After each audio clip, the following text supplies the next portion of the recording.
The Code of Conduct for the International Red Cross and Red Crescent Movement and NGOs in disaster relief was developed in 1994 as a tool to set standards of behavior for humanitarian organizations.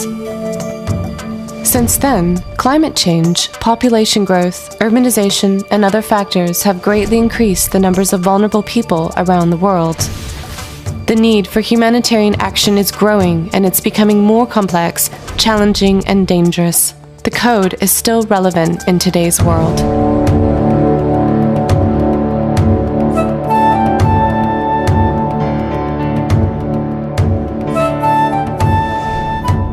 Most likely, the Code of Conduct has already been signed by your organization. Over 400 have done so. The Code speaks to us, humanitarians, and includes our common values and practical lessons from years of experience. As humanitarians, we are expected to live up to the Code.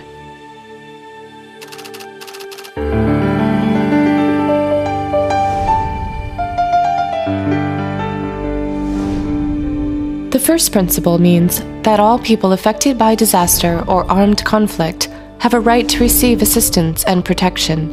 This is the overarching principle.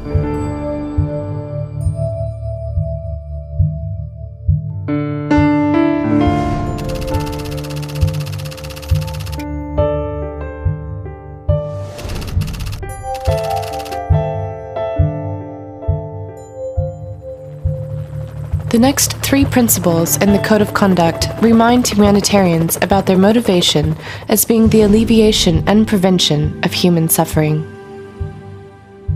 Principle 2 says that aid must be impartial or based only on need.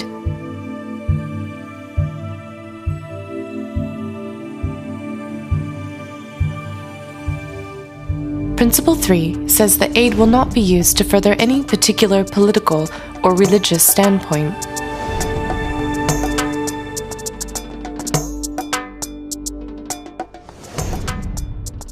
Principle 4 is about retaining independence from political and public authorities.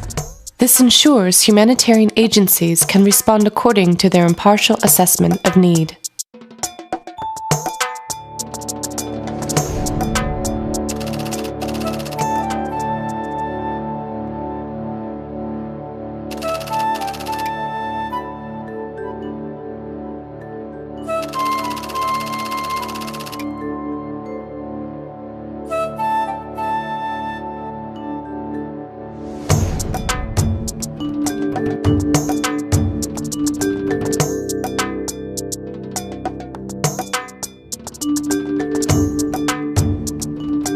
Principles 5, 6, 7, and 8 emphasize the need to respect and work with the affected population in their context.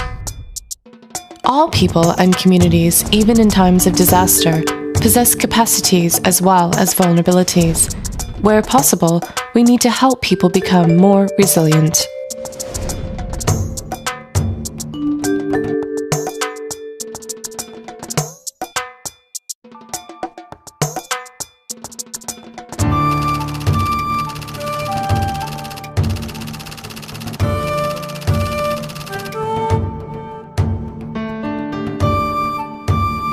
Principle 9 highlights the importance of being accountable to those we seek to assist, not only to those who provide resources. We, as aid providers, often find ourselves in positions of power. Accountability is about using our power with integrity. Principle 10 is about portraying disaster-affected people as dignified human beings. In the way we portray affected people, we demonstrate what we think of them. Public information can perpetuate stereotypes and can reinforce the idea of disaster-affected people as passive recipients of aid. Humanitarian concerns are greater than any single organization can address. Humanitarian action involves a complex interplay of communities, organizations, governments, and institutions.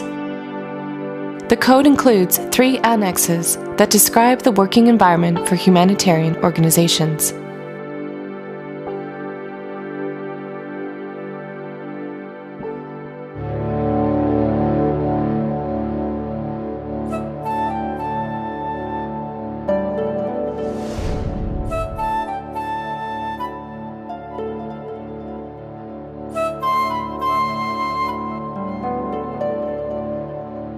Applying the code requires a good understanding of context, and it requires good judgment.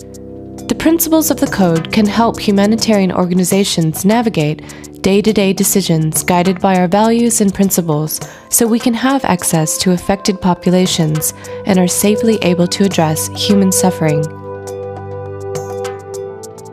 The Code of Conduct, as most professional codes, is a voluntary one.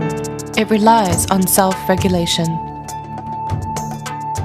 Let each of us pick it up once again, read it, analyze it, and work with our organizations to ensure it is upheld.